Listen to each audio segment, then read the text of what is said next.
سیما مستقل یکم تاک شو روبرو اشتراک پرمضمون نورسان در روند قبول قرارها. السلام علیکم بینندگان عزیز تلویزیون سیما مستقل یکم. این تاک شو روبرو، تاک شو جوانان روبرو منظور شما است. ما قرار داریم در مرکز تعلیمی بانک ملی جمهوری تاجیکستان در شهر گلستان ثبت سیاری روبرو است که ما امروز با جوانان 5 شهر و ناحیه‌های مقصدناک از ولایت سوخت برای شما برنامه پیشنهاد میکنیم و عنوان برنامه ما اشتراک پرمضمون نورسان در روند قبول قرارها نام گرفته است.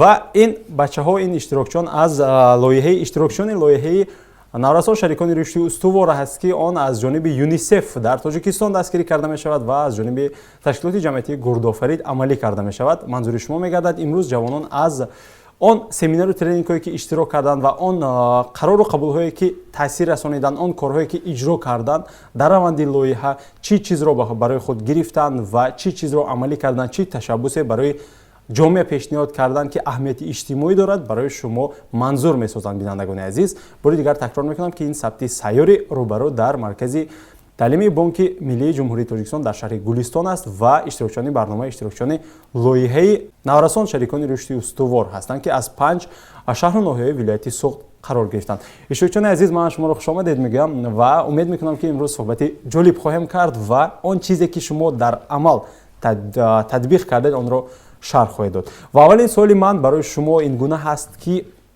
عموما سمینار و ترینینگ هایی که از لایحه شریکان نورسان شریکان رشدی استوار عملی کرده شد شما اشتراک کرده برای خودتان چی چیز گرفتید؟ قبلا چگونه بود اندیشه شما وابسته به پرابلم جوانان، وابسته به مسائلی که جوانان را فرا گرفته است و بعد اشتراک چگونه شد؟ یگان تغییرات بود یا اینکه نه؟ مرحمت، از کی آغاز میکنه؟ سلام، هر چیز گفتنم در وقتی که ما هم ترینینگ اشتراک کردیم من میدونستم که مثلا در بین جوانان پرابلم ها هستن و نمیتونستم که اونها رو حل کنم و عصبی ترینینگ اشتراک کردم با ما هم راهی حل رو نشان دادم، با ما هم وزمان دادن، یعنی فرصت دادن که هم امکانیت دادن که هم و پرابلم رو حل کردم و عصبی اون که ما ترینینگ اشتراک کردیم بعد من با همش پرابلم رو حل کردن شروع کردم. تشکر. باز کی چی میگه؟ چی گرفت از سمینارهایی که اشتراک کردید؟ مرحمت شما. من تا این دور میخواستم که من قاعده‌های و قرارهای خود را قبول کنم، ولی برای قرار قبول کردن فکر میکردم که کس باید معلومات عالی داشته باشد، ولی توسط این ترینینگ ها درک کردم که به معلومات عالی یا به یگان تحصیل در یگان مؤسسه های عالی نیست شخص میتواند قرارهای خود را قبول کرده در جامعه عملی سازد. تشکر زیاد. کی باز؟ مرحمت شما. اینچنین من هم در یک چند ترینینگ های همین لایحه اشتراک کردم و از همه چیزی اساسی که من برای خود گرفتم در اول پیش از اشتراک کردن در این ترینینگ ها و در این لایحه من به پرابلم های جامعه یا که به پرابلم های جوانان بی‌طرف بودم. آهسته آهسته وقتی که در این ترینینگ ها اشتراک کردم بسیار چیز را از خود کردم و بی‌طرفی هم گم شد. تشکر. خب من برای بینندگان خاطر رسان میکنم که ما عیناً ثبت سیار چندین تاک شو در شهر اسفره، در شهر خوجند داشتیم با جوانان، البته اشتراکچیان دیگر اشتراکچیان بودن از لایحه نورسان شریکان رشدی استوار و امروز تصمیم گرفتیم که ما همه اشتراکچیان فعال رو از 5 شهر و ناحیه مقصدناک که در دایره لایحه عملی می شود دعوت کرده باشیم و باز یک تاک شوی دیگر برای شما پیشنهاد کرده باشیم و بگذار که نورسان و جوانان از فعالیت خود از آن تشبس‌های خود نقل کنند. تشکر. باز به سوالی که آن سمینار و ترینینگ ها برای شما چی داد که چی میگه؟ الهه ها باشد اگر چیزی نباشد میشنویم. مرحمت. لایحه نورسان شریکان رشدی استوار که با دستگیری یونیسف و تشکیلات جمعیتی گردآفرید عملی می شود یک لایحه بنیاد خوب است برای جوانان و در این جهت برای تطبیق قانون جمهوری تاجیکستان درباره جوانان و سیاست دولتی جوانان، اینچنین قانون جمهوری تاجیکستان درباره فعالیت ولنتیاری، این لایحه یک لایحه می باشد که برای جوانان نورسان یک شرایط خوبی فراهم آورده است. شخصا بنده وقتی که در ترینینگ و سمینارهای همین لایحه اشتراک می‌کردم اولین بار وقتی که اشتراک می‌کردیم ما می‌دانستیم که پرابلم هست در بین جوانان، اما چخیل آن رو حل کنیم، به کجا مراجعت کنیم، از کجا مثلا سرچشمه بگیریم یا که عموما چقورتر رویم نرویم، یعنی تمام پهلوهای ما پرابلم رو دیده برآمدن ما یعنی از تمام جهت نگاه کردیم، یعنی با واسطه همین ترینینگ و سمینارهایی که همین لایحه تشکیل کرده است. ما بینای خرسندیم که این لایحه شد عملی شد. عملی شده ایستاده است و امروز من در تا این درجه تشکر. رسیده مونده است. سلامت باشید. تشکر. باز چی بیاد این گونه سوال گذاری میکنم بچه‌های عزیز. قبل از اشتراک مثلا وابسته به پرابلم جوانان یا اینکه پرابلم جامعه که اهمیت اجتماعی دارد، فکر شما چگونه بود و بعد اشتراک چگونه شد؟ آیا یگان تغییر در زندگی خود شما شد یا اینکه نه؟ مرحبا. بالا میگیره. مرحبا. بله، وقتی که ما همین در سمینارها ترینینگ‌ها اشتراک می‌کردیم، پیش از اشتراک شرم یا که حسیات‌های گوناگون بود. چه خیلی می‌شود، چگونه می‌شود، چطور می‌گذرد یا ما چطور فکر خود را بیان کنیم. یعنی در ما آزاد بیانی دیده نمی‌شد. در خود من ترس بود. یعنی در پیش مقصد گذاشتن یگان مقصد گذاشتن دشوار بود و وقتی که همین سمینارها ترینینگ‌ها گذاشتن ما به خود یک باوری خیلی هم زیاد رو به دست آوردیم. یعنی همین راهی درستی این پرابلم ها رو حل کردن رو یافتیم. آموخته. تشکر. سلامت باشید. لوی دیگر مرحمت شما. پیش از آن که ما در سمینار و ترینینگ ها اشتراک میکردگی شدیم، شخصا من فکر میکردم که در جامعه وقتی که یگان کمبودی یگان مسئله دیده میشود آن را باید کلان سالان حل کنند و حتی ترس هم داشتیم که شاید ما رو گوش نمیکنند یا اهمیت نمیدهند. لیکن بعد همین اشتراک در ترینینگ و سمینارها ما با خود یک باوری حاصل کردیم که ما نیز جوانان نورسان نیز با کلانسالان همکاری کرده میتوانیم و فکر ما رو نه همچون خردسال همچون آدمی کامل گوش میکنن. تشکر. خب به سوال این گونه کی مثلا قبل از اون که اشتراک کرد برای ابراز اندیشه‌اش کمی ترس داشت یا اینکه چه حسیاتی بود که شما در نزد جامعه بیان کردن نمیتوانستید؟ همین گونه حالت بود به شما یا اینکه نه؟ مرحمت. شما بعدن شما. مرحمت. سر اول ترس بود، یعنی که پیش از اون ترسی که یعنی پابلیک سپیکینگ میگوید، ترسی که در پیش مردم گپ زدن، مهارت لیدری مون بود. یعنی که ما یگان کار یگان پروژه یگان چیز ما پیش برده نمیتونستیم و بعد از ترینینگ های یونیسف بعد از ترینینگ های ما خودمون گذراندیم همین ترس و هم کم شد. سمینارهای بود که شما خودتون هم گذراندید؟ همین بود؟ سمینارها بود، ترینینگ ها بود که ما در تمام گوشه‌های کشور گذراندیم. برای کی ها؟ برای جلب نمودن نورسان و جوانان سنی 14 15 تا 18 20 ساله را ما جلب کردیم به ترینینگ آموزشی تالرانس یعنی تحمل پذیری و آموزشی پابلیک سپیکینگ یعنی فکر خود را بیان نمودن و این برای همه چیزی که من میدونم این برای همه یاردم میکرد. بعد از همین و یک چیزی که ما اساساً در ما ذکر شد این همکاری با کلانسالان. یعنی این کاری که ما پیش در سالهای گذشته ما می‌ترسیدیم نمی‌دونستیم که ما چه خیلی که ما میگن معلم ما با یگان کار می‌فرمون ما همون کارو میکنیم. لیکن ما در همین ترینینگ ها فهمیدیم که معلم هم به مثل ما یک شخص که یک آدم که میخواد یکان دانش دهد. بعد ما هم سال تا سال کلان شدیم. بعد فهمیدیم که چیزی که ما داریم ما همون چیزی داده میتونیم. کاک معلم. تشکر. انا همون ترسی که بود چگونه مثلا همون چیز برطرف کرده شد؟ کدام راه خوب ترسی که پیش از ترینینگ ما حس میکردیم، مثال در وقتی ترینینگ با ما ترینینگ میگذروندم من فکر میکردم که مثال حاضر همین چیزی فکرم رو من به خلق کنم، همین چیزی گرفتگیم به خلق کنم و من چقدر قبول میکنم با من یاری میرسونم یا نفتم ترس وجود داشت. لیکن همچون یک برنده یک مهلت گذشت با من فرصت اومد که من برآمد کردم و همون فرصت با من یاری رسوند که من هم ترس رو گم کردم. بعد چون همچون دوستان گفتن ما با هم چطور گوشه‌های اسفراب رفتیم مثلا در مؤسسه برای جلب نمودن والنتیران در همین لایحه نوسان شرکت استوار ما برآمد کردیم. همچون یک لایحه تشکیل کردیم که با آنها مهارت لیدری یعنی پابلیک سپیکینگ را یاد دهد و همچون خود ما استفاده از ویدیو رولینگ یعنی همون اوپت یعنی تجربه خود استفاده برده با آن یاری رسانده. فهمم. تشکر. باز کی میگه که چگونه ترسش رو برطرف کرد؟ شخصا خودش. مرحبا شما. аввалин маротиба вақте ки ман ба ҳамин тренингҳои юнисеф на танҳо ба юнисеф балки ҳамин ба дигар тренингҳояш иштирок кардам, ман ба як муҳите даромада будам ки он ҷой тамоман дигар хел буд, зеро ки мо дар мактаб, дар оила, дар ҷамъияти худамон дар дигар хел муҳит ҳастем ва мо оиди чунин проблемаҳо ё ин ки ҳал кардани проблемаҳо фикр ҳам намекардем.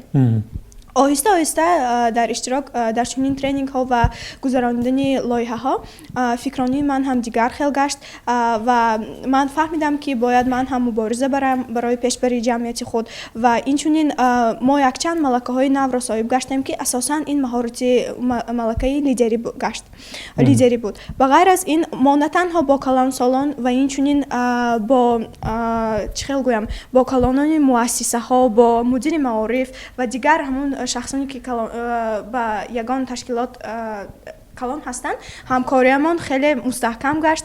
Онҳо ба мо хеле боварӣ доранд ва боварӣ доштанд ва ба корҳои мо кӯмак расонданд ки ин як дастоварде буд барои ман, зеро ки ман як фикрониям дигар гашту ба як ҷамъияти хуб даромадам. Ташаккур.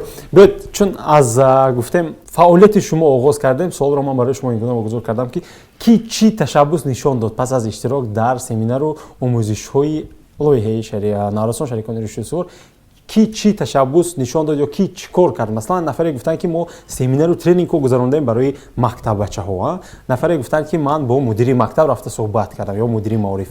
Боз чӣ чизҳо буд? Ки мегӯяд? Ҳама метавонад ки аз зиндагии худаш биёед бо навбат ҳама мо мегӯем. Марҳамат аз шумо. мисол ман худам вақте ки опити лидериро ҳамчун фаҳмидам ки чизи мушкил аст, баъди ҳамин тренинг гузарондан бо ёрии дӯстонам як проекте ки яъне ораторские искусства санъати суханрониро ташкил кардем. Истифода аз видеороликҳо, мисол аз опити худам, мисол аз таҷрибаи худам дидам ки мисол ин чизи осон нест. Дар аввал ҳаққи мушкил аст. Ин мушкил бори аввал боронда мисол боронда баромад кардани қиин, мисол тарси калон ки одам ҳис мекунад. Агар як шахсе бошад ки дар палио гӯяд ки баро ягон суханта заҳан гуфт ва одам тарсашро гум карда дар ҳамин иштирок мекард. Баъд аз гузарондани ин лоиҳаи яъне санъати суханронӣ якчанд талабаҳое ки мо ба онҳо ёд додем, онҳо ҳамин тарсро гум карданд ва танҳо дар муассисаҳои худ, яъне дар дигар ба ғайр аз юнисеф онҳо дар берун тавонистанд ки онҳо истифода барданд. Фаҳмо. Лоиҳа аз ҷониби ки дастгирӣ карда шуд? Аз ҷониби юнисеф. Ташаббуси худи шумо буд. Фаҳмо, ташаккур. Боз чӣ корҳо кардем? Биёед бо навбат набошад, рафтем.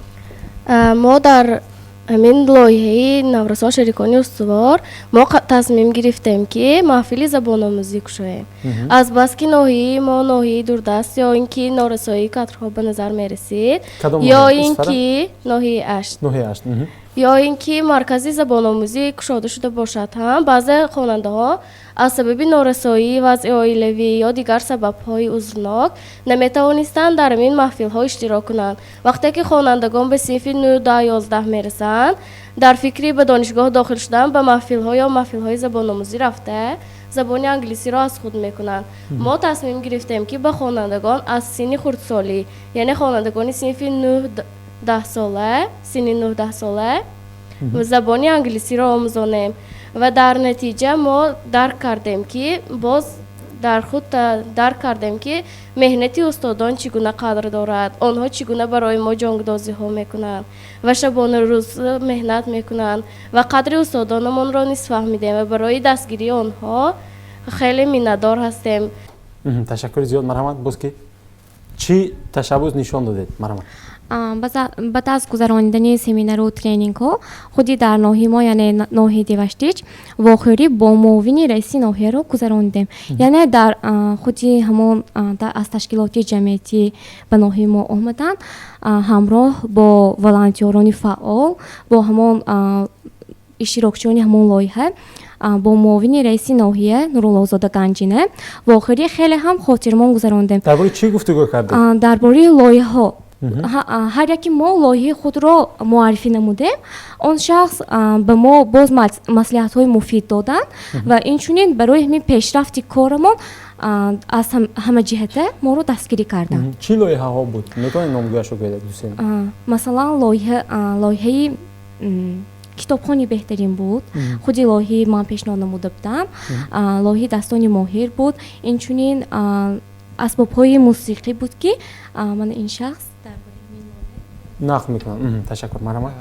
اول سلام علیکم حضور گرامی و خیلی که این خواهر درست قید کردن با همین وقتی و آخری با معاونی رئیسی ناحیه ما همین بر پروژه‌ای که خودم پیشنهاد کرده بودم این هوسکارانی صنعت یعنی استفاده اسباب‌های موسیقی در محیط مکتب می باشد و در همین مکتب ما اول همین اسباب‌های موسیقی موجود نبودند خوانندگان از همین اسباب‌ها استفاده برده نمی‌توانستند و پس از همکاری کردن با تشکیلات یونیسف با تشکیلات گردآفرید من به خودم یک حسی راهبری کننده را پیدا نمودم ترسی خود را گم کردم و در همین مورد با دستگیری این تشکیلات در مؤسسه همین محفلی هوسکارانی صنعت را تشکیل نمودم در همین صحبت با در نزد معاونی رئیسی ناحیه محترم نورالله‌زاده سخنرانی نموده در همانجا فهمیدم که امروز در همین شرایط و شرایط خوانندگانی که از همین اسباب‌های موسیقی استفاده برده نمی‌توانستند تا چه اندازه یاد گرفتند و یاد گرفته ایستادند باز چقدر کار کرده می‌توانند و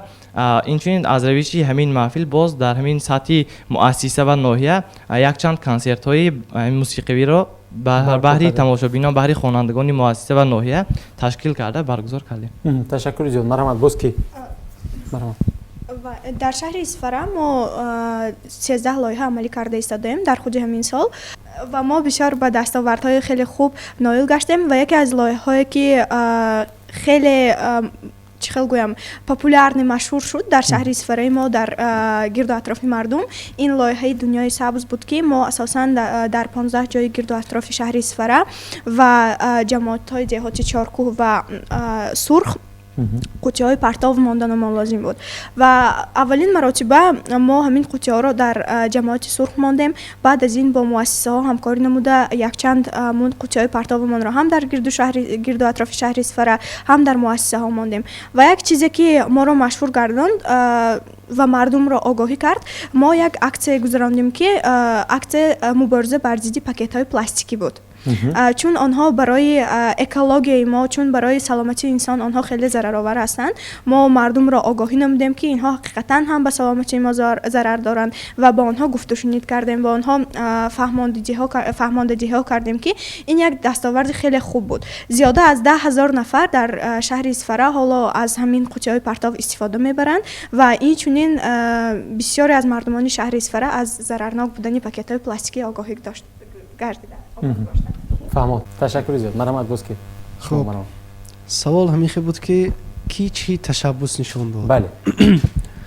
همین سوال وقتی که شما دادید خاطرم به یک لینته خوب یادم اومد بعد از همین ترینینگ و سمینارهایی که از طرف همین گردآفرید همین لایحه یعنی نورستان شریکان رشد برگزار شد ما رفتیم بچه‌های اصفهان یک جوش و خروش همین جوانی و یک تشکیلاتچی جوش گرفت گفتیم یک چیز میکنیم یک تشکیل میکنیم که یک مسئله های دیده براندن نکن بعد این بچه‌هایی که سوی دانششون کمتر بالا می ایستاد از مثلا از دیگر بچه‌ها بالاتر می ایستن خوبتر میدونن جهان بینیشون وسیع است خب همین خیلی بچه‌های فعال جمع کردیم صبح که نیافیتسال وستریچه غیر رسمی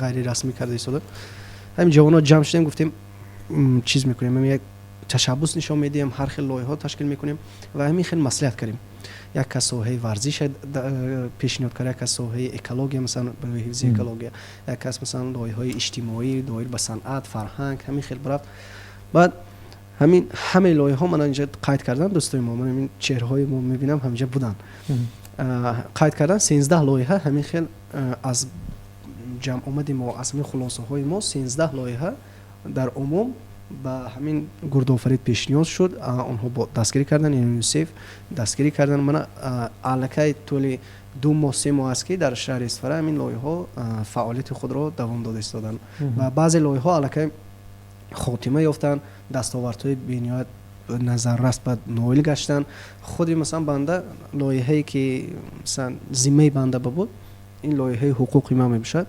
یعنی لایحه وابسته به اون مسائل های حقوقی یعنی پوشیده نیست که مثلا مبین جمعیت مبین جامعه مردم سویه دانش حقوقیشون پست است کمتر است و همین مسئله یک مسئله مبرم شده ایستاده است که مثلا نسل آینده نیست همین خیلی نشود و ما تصمیم گرفتیم تشبسی ما بود ما تصمیم گرفتیم همین бачаҳо бояд ҳуқуқи худро донанд. худшонро донанд.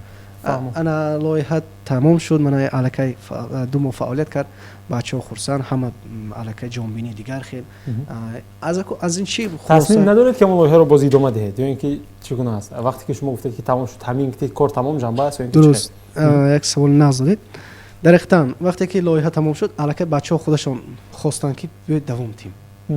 гуфтам бин мактаба мо рафта ҳамин чиза кунем. ҳар мактаб мо ҷои муайян ба ҷамъ мешунем. гуфтем бин ҳамина мактабо бигирем. ҳар як мактаб мисалан мерем унҷо бачаҳо ҷамъ мекунем. ҳамҷо худо мо как бе ҳамчун ҷавонои мисалан фаъол ташаббускор ҳамин чиза ташкил кунем. яъне худи ҳамон аллакай онҳое ки хондаанд тамом кардан ҳамин курса, гуфтам мо худо мо рафта мактаба با کورس‌های دیگر تشکیل می‌دید. فهمیدم یعنی شما. از این تشکر. تشکر. سپاس تشکر. باز هست لایحه دیگر. باز کی چی میگوید از تشبس‌هایش؟ вақте ки соли гузашта як семинар гузашт, баъд аз он лоиҳае ки якчанд лоиҳаҳо пешниҳод шуданд, ҳама лоиҳаҳои экологӣ буд, ягон барномасозӣ, лекин лоиҳае ки ба ман бештар чӣ мегӯянд энергия дод, қувват дод, нерӯ дод. қувваи зиёд дод, ин барномаи яъне онлайн барномасозӣ буд. лоиҳае ки аз тарафи як ҳамин волонтёри фаъоли мо пешниҳод карда буд. худи ман иштирокчӣ будам ва ин лоиҳа амалӣ гашт.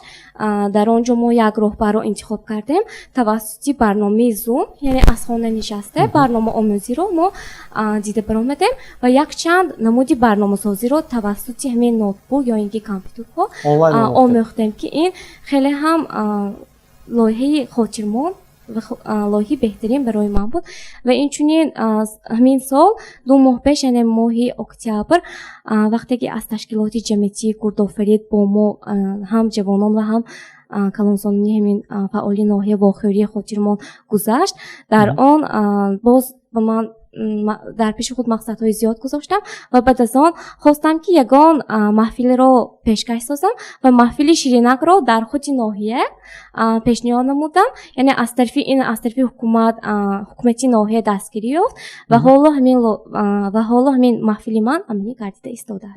ташаккури зиёд. хуб, нафароне ки суҳбат накардем, хоҳиш мекунам киҳо боз чӣ гуфтанӣ бидед? марҳамат. шумо марҳамат аз он тараф, хоҳиш мекунам. марҳамат. баъд аз тренинги юнисеф мо як лоиҳае ташкил намудем ки лоиҳаи мо курсҳои забономӯзӣ дар кӯдакистонҳои деҳа ном дошт. мо дар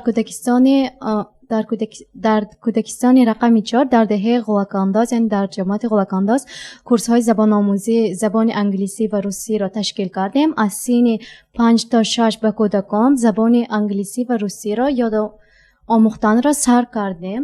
ин лоиҳаи мо аз тарафи юнисеф дастгирӣ карда шуд ва ин лоиҳаи мо 3 моҳ давом кардани будем, лекин падару модарони кӯдакон хеле хурсанд шуданд ки кӯдакони худ забони англисӣ ва русиро нағз омӯхта истоданд. онҳо хоҳиш намуданд ки ин проект, ин лоиҳаро давом кунанд, гуфта аз мо хоҳиш карданд. ҳоло мо дар ин вақт лоиҳаи худро давом дода истодем. ташаккур. хуб, марҳамат. боз ки гуфтанӣ буд? марҳамат. аллакай тавонистем ки якчанд проектҳоро амалӣ гардонем. худ гурӯҳи навқаламон ташкил кардем ва яке аз проблемаҳое ки дар ҳамин сол рафта истода буд, ин пешгирии COVID-19 буд. мо ин лоиҳа аз тарафи юнисеф дастгирӣ карда шуд ва ба ҳисоби 1500 сомонӣ маблағ ҷудо карда шуда буд ва мо ба ҳар як мағозаҳо аксияҳо гузаронидем, маска, антисептик тақсим кардем ва инчунин аввал мардумони деҳа нахостанд ки моро гӯш кунанд, чунки мо аз ҳисобе ки наврасон ҳастем. онҳо аввал гуфтанд ки мо намехоҳем шуморо гӯш кардан, лекин мо ҳамин тавр кардем ки моро гӯш кунанд. бале на танҳо калонсолон метавонанд ки фикрҳои худро баён кунанд, наврасон низ метавонанд проблемаҳоро ҳал карда фикрҳои худашонро баён кунанд.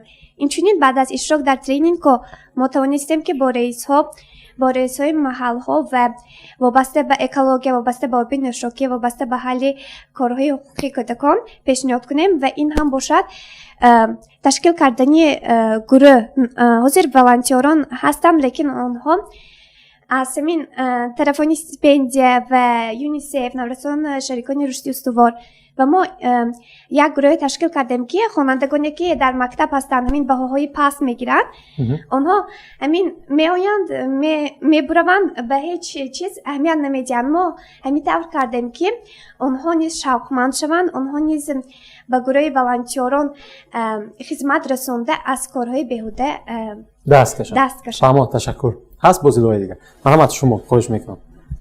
بعدی من شخصا خودم بعد اشتراک در همین لایحه در ناحیه جبار رسولوف ما بسیار لایحه رو به میام گذاشتیم، حالی آنها رو در یک جایگه حل کردن رو آغاز نمودیم و من شخصا خودم یک لایحه رو تشکیل دادم که در زمان حاضر که در تمام دنیا رو کووید 19 فرا گرفته است برای پیشگیری نمودن آن در مکتب کودکستان اکسه های دستانی تازه را ما گذراندیم که از طرف یونیسف ما رو دستگیری کردن که ما توانستیم همین لایحه خود را نشان دهیم، به همه فهمانده دهیم که باید پیشگیری نماییم و برای جمعیت حصه گذاری نماییم. تشکر. هست باز چیزی نگفتم مرحمت علاوه گوش میکنم. ما آگاه هستیم که در سراسر جمهوری آزمون فروغ صبح دانایی گذرانیده شده ایستاده است و ما تصمیم گرفتیم که در مکتب خود کتابخانه خرد تشکیل دهیم و همین کتابخانه ها را هر یک شخص این کتاب را بیند از روی مقاوه آن دیده شوقی خواندنی او نصب می شود. ولی ما تصمیم گرفتیم که اول این کتاب را به او مصلحت داده، مضمون اساسی آن را گفته و برای خواندن و شوق زیاد پیدا کردنی او کمک رسانه و همین کتاب گرچنده که کس کتاب خواند هم و سوی دانش او بلند گشته جهانبینی او زیاد می شود. فهمید. تشکر. من برای بینندگان عزیز خاطررسان میکنم که ما در مرکز آموزشی بانک ملی جمهوری تاجیکستان در شهر گلستان قرار داریم و برنامه ما عنوان گرفته است اشتراک پرمضمون نورسان در روند قبولی قرارها.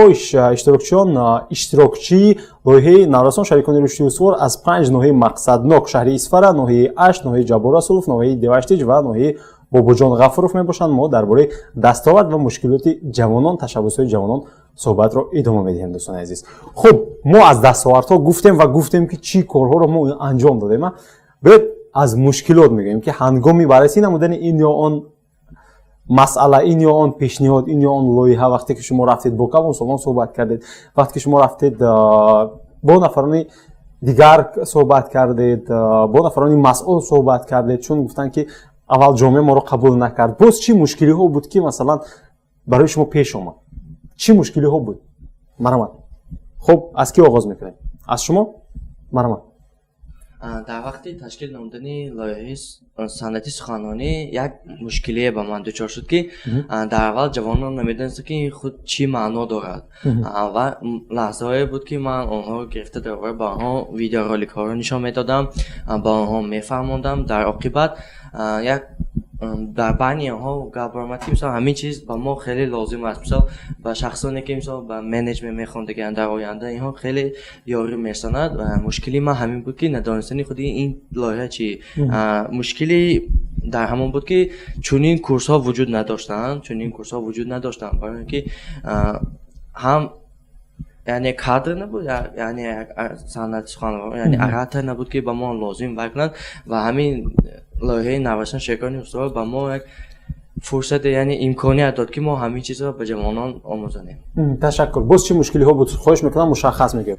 باز یک مشکلی که ما روبرو آمدیم این یعنی ما رو قبول نمیکردن، یعنی جمعیت یعنی معلمان ما رو قبول نمیکردن. میگفتن که چقدر شما طلبه های مکتب به طلبه های ما آمده علمیان میدهید. کلانگپی نکنید گفتن، یعنی اكو دانگال نمیگفتن و همین کلانگپی نکنید. نو تیپ پوشیده همین گبرو میگفت. پوشیده. چقدر شما همین طالب علمانی مکتب میتوانید که به طلبه های من یک علم یاد دهید. شما چیزی میدونید، شما چی فرق داره در طلبه های ما؟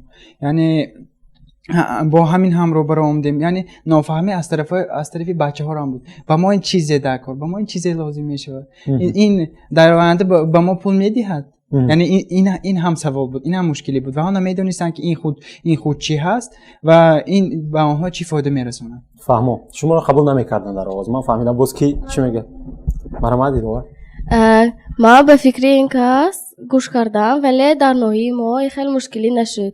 мо хостем ки ба ҳамин наврасон забон омӯзонем ва ҳамаи омӯзгорон, ҳатто хонандагони хурдсол низ моро пурра қабул карданд ва онҳо хурсанд буданд ки ғайр аз мавзӯъҳои дарсӣ мо ба онҳо метавонем бо забонро пурра омӯзонем ва ҳамин омӯзгороне ки моро дастгирӣ мекарданд ва ҳамин имрӯз кадом мавзӯъро мегузаред, чӣ хел онро шавқнок карданд дар кор, хонанда ба чӣ шавқу рағбати зиёд дорад, мавзӯъҳои ҷолибро низ пешниҳод карда ҳаматарафа моро дастгирӣ карданд ва ҳамин кӯдакону наврасон низ аз дарси мо дода шавқманд гашта буданд. фаҳмо, дар мавриди фаҳмидани шумо аз ҷониби калонсолон ягон мушкилӣ набуд? Не, мушкилӣ ягон мушкили надоштем. дигар буд ё ин ки не? Не, мо ягон хел мушкилӣ надоштем.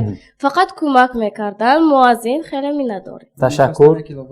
марҳамат. Хеле кам ҳо гуфтанд моро қабул накардан, он ба маъное ки мо ҳамин чизе гузаштем ки дар мактаб набуд ҳамин чиз. аз барнома берун буд? аз фанҳо берун ва барои рушди худи одам буд, на барое ки рушди ягон намуди илм, ягон намуди замон, яъне барои худи одам буд, барои рушди фикронии худ, барои рушди техникии худ. Яъне ин чиз аз барномаи таълими берун буд. Ман шумо фаҳмидам. ин навгонӣ буд.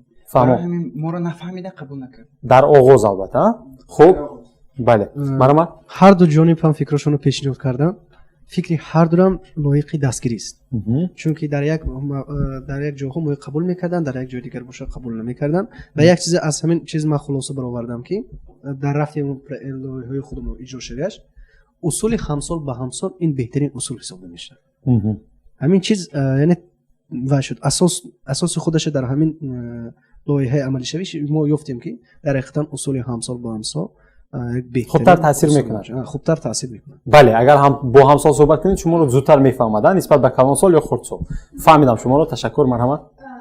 албатта мо бисёр мушкилиҳо доштем дар рафти ҳангоми амалӣ намудани ин лоиҳаҳо ва чуноне ки гуфтанд дар бисёр ҷойҳо моро қабул намекарданд ва як мушкилие ки мо дар муассисаҳо доштем, чун ман оиди лоиҳаи дунёи сабз гуфтам, ин ва гузоштани қуттиҳои партов дар муассисаҳо ва дар дигар ҷойҳо, вақте ки мо аввалин маротиба ба мактабҳо қуттии партов гузоштем, шахсан ман худам дар он ҷо иштирок доштам.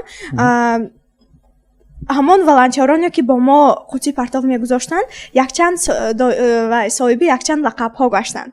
чун дар ҷомеаи мо ин як маданияти пасттар барои мардуми мо аст. аз ҳамин сабаб ин як мушкилӣ буд ки ба одамони мо таъсир намекард коре ки мо мекунем. ва оҳиста оҳиста мо баъд аз гузоштани ин қуттиҳои партов ба як хулосае омадем ки ҳамин волонтерони як лоиҳа бояд мо маданияти экологии мардумро баланд бардорем. ин як мушкили муҳим буд барои мо, хеле мушкил буд албатта ки ва мо читар мегӯянд пропаганда кардем ё ин ки ҳамон таблиғ кардем ба синфхона, дар як ҳафта 2 маротиба 3 маротиба медаромадем, аз онҳо мепурсидем ки оё онҳо ҳамун партовҳои худро ба қуттии партов мепартоянд ё ин ки не. мо ҳатто шарт ҳам гузоштем ки агар ягон кас ба ягон ҷо партовҳои худро напартояд, мо чораҳои хуб меандешем. ва оҳиста оҳиста ин ваи мо ба ҳамун муассисаҳо хеле таъсир кард. асосан калонсолон, муаллимон мақсадҳои моро дастгирӣ намуданд. ҳатто буд ҳолатҳое ки 3-4 директорони муассисаҳо барои мо ҳамкориҳоро пешниҳод намуданд. ташаккур. хуб, ҳаст боз чӣ мушкилиҳо буд ғайр аз нофаҳмии ҳамсолон ва бузургсолон? боз ягон нофаҳмии дигар ё ғайр аз нофаҳмӣ боз мушкили дигар буд ки шумо рӯбарӯ шудед ҳангоми баррасии лоиҳа? ногуфта намонад ки гарчанде ки мо худамон хонанда бошем ҳам, мушкили мо дар он буд ки мо имрӯз даромада ба ҳамин хонандаҳо чиро меомӯзонем. фақат мушкили дар худи мо буд. тарс буд ва мушкили дар худи мо буд ки мо оё дониши мукаммал дорем ва онҳоро омӯзонида метавонем ё на. танҳо мушкили дар худи мо. фаҳмо. ташаккур. боз чӣ фикрҳои мухталиф? хуб, агар иловаи дигар набошад, бед ман суолро ин гуна вогузор мекунам. хоҳу нохоҳ ҳангоми баррасӣ кардани ин ё он масъала мушкилӣ мешавад ва инсон дар доираи проблемаи зиндагӣ мекунад, онро паси сар мекунад. ҳамин гуна чӣ гуна мушкилотро шумо бо кадом услуб, бо кадом роҳ, бо кадом усул ҳал кардед? Масалан, чӣ гуна ба нафари калон фаҳмонда тавонистед ки, яъне агар дар мисоли мактаб гирем, ман ҳам метавонам ки ба ҳамсинони худам чизе омӯзам, чизеро диҳам, таҷрибаеро такмил диҳам. Чӣ гуна буд паси сар кардани мушкилот? Кӣ мегӯяд? дар муассисае ки ман таҳсил мекунам, лоиҳаи ман вақте ки гузашт аз тарафи директори мактаб ҳамин дастгирӣ шуд. Вақте ки ҳамин лоиҳаи ман чунин буд ки гузоштани қутии партов дар мактаб 3 намуд. Мактаби мо аз 3 бино иборат аст. Дар як бино хонандагони синфҳои ибтидоӣ мехонанд. Дар он ҷо мо вақте ки 3 намуди қутии партовро гузоштем, дар якумаш коғаз, дар дуюмаш пластики бутилки ва дар сеюмаш бошад ҳар гуна партовҳои ҳар гуна гуногун. Вале хонандагони синфҳои ибтидоӣ аз сабаби нафаҳмидан ё ин ки надонистан партовҳоро омехта мекарданд. Дар назди ҳамон қутии партов мо навиштаҷот навиштем барои фаҳмонда додан ва инчунин камере гузоштем ва гуфтем ки ҳамроҳи ҳамин дар маҷлисҳое ки ва дар маҷлисҳо гуфтем ки шахсе ки ҳамин кори дурустро намекунад ҷарима мекунем ва ҷазо дода мешавад гуфтем. Ва як ҳафта худмо назорат кардем, ҳамин ташкилотчиҳо назорат карда дидем ки ваи мо кор дод. Дар ҳақиқат ҳам хонандагон ҳама чизро дуруст иҷро мекардагӣ шуданд. фаҳмо. Ташаккур. Боз чӣ? Хуб, марҳамат шумо. Боз ман як чиз гуфтанам, дар вақте ки иҷроиши лоиҳаи талант аст ва лидерство, мо ба муассиса гирду атрофи шаҳри Истифра рафта ҳамин маҳоратҳоро камтар боштан меомӯхтем. Сарварӣ ва таҳаммулпазирӣ. Да, сарварӣ ва таҳаммулпазирӣ. Вақте ки ҳамун директорони муассиса ва ҳоло муаллимон ҳамчун гуфтанд ки шумо опи, яъне таҷриба доред ки ҳамин чизро омӯхта метавонед гуфт, мо як роҳ гузоштем ки мисол муаллима ба мо ним соат вақт диҳед, ним соат мо дар давоми ним соат ҳамин фикри худро баён мекунем. Собит мекунем ки мо метавонем ё метавонем ё не. Ним соат муҳлат додан санамед ки дар охир натиҷаи ҳамон талабагоне ки мо чӣ омӯзондем ба онҳо савол метиҳем ва агар савол додатона значит маълума мо ҳамин корро тавонистем. Ва бо ним соат муҳлат додан мо дар давоми ним соат фикри худро баён кардем. Баъд маълума ба мо гуфтанд ки ки ягон чиз фаҳм мекунад, мо ҳамон роҳе ки мо истифода бурдем ба онҳо савол гузоштем ва онҳо ҷавоб дода тавонистанд. Як роҳи мо ҳамин буд ки мисол мо рафта гуфтем ки ҳа мо метавонем, мо ин мо вай маълума мо шумо гуфтед ки имконият дем, мо худро нишон медем. маълума шумо ба мо имконият дед, мо ки дар вақти муҳлати кам барои ки барои фаҳмондани ин чиз пурра хеле ваи зиёд, яъне 2 соат камаш 2 соат лозим аст, мо дар давоми ним соат фикри худро баён карда тавонистем. Ташаккур, фаҳмидам. Боз ки хоҳиш мекунам мушаххас. лоиҳаи тимурчиён, лоиҳаи дигаре ки мо амалӣ мекардем, мақсади ин лоиҳа дастгирӣ кардан ва мотиватсия бахшидан барои хонандаҳои мактабе ки бобоҳои паст мехонанд ва дар раванди таълиму тарбия сустанд.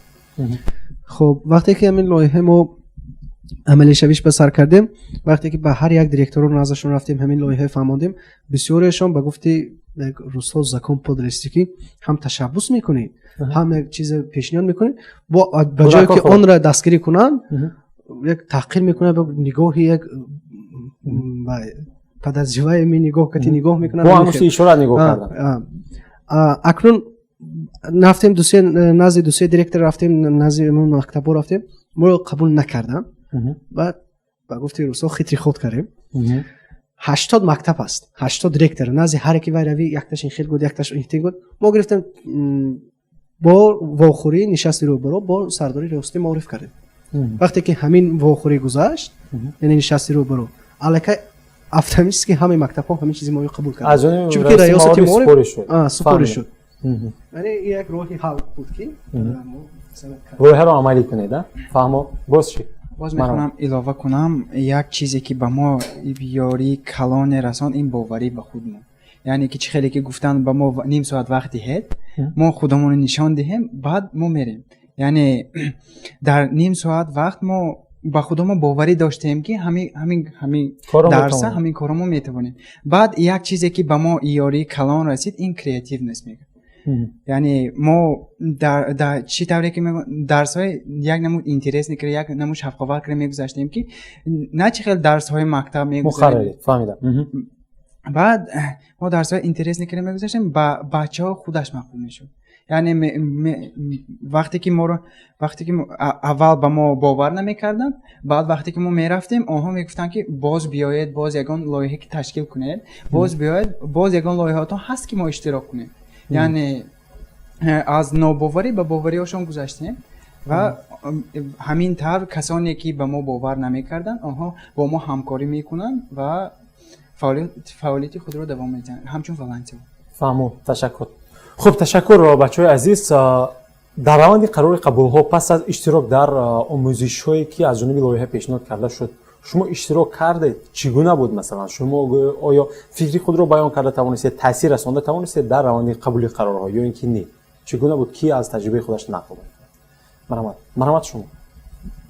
гарчанде ки мо аз аввал фикр мекардем вохӯрӣ бо раиси ноҳия ё ин ки мудири маориф ин хеле мушкилоти зиёд ва онҳо шахсони обрӯманди ноҳия ба ҳисоб мераванд ва боз дар натиҷаи суҳбатҳо мо маданияти суханронии худро баланд кардем ва боз фикр кардем ки бо онҳо низ мо ҳамсуҳбат шуда метавонем ва фикри мо беэътибор гузошта намешавад ва фикри моро низ ҳурмат мекунанд ва дар қабули қарорҳо падару модарони мо низ кӯмак карданд ва ми дар дарсҳои худ ва фаъолияти волонтёрии худ онҳо низ кӯмак карда ҳаматарафа моро дастгирӣ карданд ва қарори моро ҳурмат карда барои пешбурди ҳамин ҳунари худ онҳо кӯмаки худро расониданд. фаҳмо, ташаккури зиёд. хуб ҷавони азиз, ман дар интиҳо мехоҳам аз шумо ин гуна суолгузорӣ кунам ки мо аз корҳое ки кардем, аз мушкилоте ки пеш омада, аз иштирок дар раванди қабули қарорҳо ҳарф задем. Бояд аз нақшаҳои ояндаи худ ҳарф задем ки ҳар нафари шумо дар сатҳи тими худ, дар сатҳи инфиродӣ ҳар як фарди шумо оянда чӣ нақшаҳо доред, боз чӣ корҳоро мекунед ки он амали шумо аҳамияти иҷтимоӣ дошта бошад ва барои беҳбудии ҷомеаи мо нигаронида шуда бошад. марҳамат, ки сухан мекунад? марҳамат, аз шумо молӣ. мо ки ҳоло бисёр ҷавонон инҷа истодем, наврасон ҷавонон, аллакай ҳамаи мо як убури сарҳади ноболиғӣ ба аллакай расида истодем, яъне балоғат ба мерасем ва шахсан ман, яъне тими ман, командаи ман ният дорем ки бевосита вақте ки балоғат расем ҳамин корое ки дар ноболиғӣ сар кардем ҳамин чизои давом дем ва яъне тамоми ҳамон лоиҳаҳои иҷтимоие ки барои манфиат фоидаовар аст, барои ҷомеа, барои масалан ҷавонон наврасон фоидаовар аст, ҳамин чизҳоро давом дем ва боз ҳам беҳтар кунем шарту шароитро. ин як мақсади мо. дуюм мақсади мо бояд камтар дағалтар мешавад, лекин шогирд тайёр кунем, ба ҷои худамон ҷойнишин тайёр кунем ки корҳои моро давом диҳанд. ва сеюмаш бошад, сеюм мақсади мо ҳамин корҳо, ҳамин идеяҳои худамон, ғояҳои худамон дар сатҳи баландтар, мисли ҳамин лоиҳаи масалан наврасон шарикони рушди устувор як лоиҳаи дигар амалӣ кунем ки боз ҳамихе ҷавонон наврасона ҷамъ кунад, муттаҳид кунад ва боз як проблемаҳои наву мушкилиҳои нава ҳал кунад. се мақсади мо ҳамин аст. ташаккур. кӯтоҳтар хоҳиш мекунам. марҳамат. барои он ки мо корҳои худро боз ҳам такмил диҳем, аввал мо бояд соҳиби маълумот гардем ва баъд аз он ки мо соҳиби маълумот гардем, мо дар ҷамъият нақши худро пайдо мекунем ва барои ҳамин ҳам ҳар як шахс баъд аз ҳамин мактабро идома додан, таҳсилоти олиро низ идома дода, боз ҳамин дар ҷамъият нақши худро ёбад ва баъд аз таҳсилоти олӣ метавонем мо боз корҳои тарбиявии худро низ идома диҳем. ташаккур. марҳамат. дар оянда нақшаҳои хеле ҳам зиёд дорам.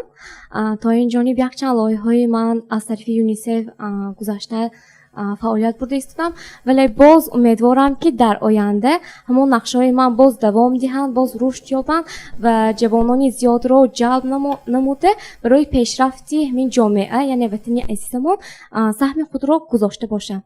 ташаккур. саломат бошед. марҳамат. мақсади ояндаи ман дар ҳамон мебошад ки ҳамчун дӯстон гуфтанд, мо хонандагони синфи 11 яъне халқкунандаи муассиси таҳсилоти миёна мебошем. дар донишгоҳи олӣ вақте ки мо мегузарем ҳам бошад, ҳам тавонем не ки вақте кам медорем ва оянда ҳамон шахсоне ки мисол кори моро давом дода мехостанд онҳоро омода кунем. дар муддати 3 моҳ ман мехостам ки агар توانم در مدت 3 ماه از طرف خودم همون 5 6 یا 10 نفری که از همین کارهای ما رو یعنی یگان لایحه یا نوارستان شریکانی استوار رو دوام کرده توانده کار ما رو دوام کرد. من در وقت گذراندن این لایحه دیدم که شخصان هم بودن که هم مهارت دارن و که نمیدونن که همچون این لایحه ها هرکی و با یعنی امکانیت اشتراکی فعالانتی هم من میخواستم که با آنها یعنی فرصت یعنی امکانیتی هم که آنها کاری گرفته شدن و با اتمام نرساندن در بین طلبه‌های من یعنی صنف‌های 8 صنف 9 وجود دارن که آنها میخواستم که همین کار رو دوام دهم و من در آینده در دانشگاه ریالی میخواستم با آنها یعنی در رابطه باشید کمک کنید. تشکر.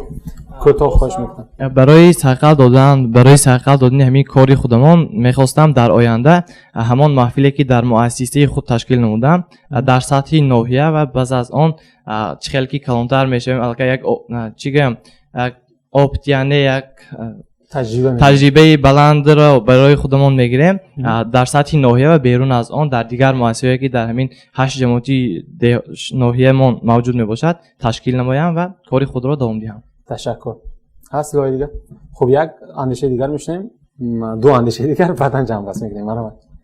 بعد چخیلی که گفتم همه گپام رو گفتن بعد نیکین یک چیزی که از ما از سر همین لایحه ها بود و تا حالی هم هست و من دوام خواهم داد این همکاری یعنی همکاری با کلانسالان و یک معلمی که با ما همکاری زیست داشتن از اول و تا آخر لایحه ها این معلم زلفقار که با ما زلفقار عبدالحمیدов که با ما همکاری زیست داشتن و من میخوام با همین معلم همکاری خود رو دوام دهم یعنی نه تنها با همین معلم بلکه با تمام کلانسالان جامعه با تمام کلانسالان شهر. سلامت باشید.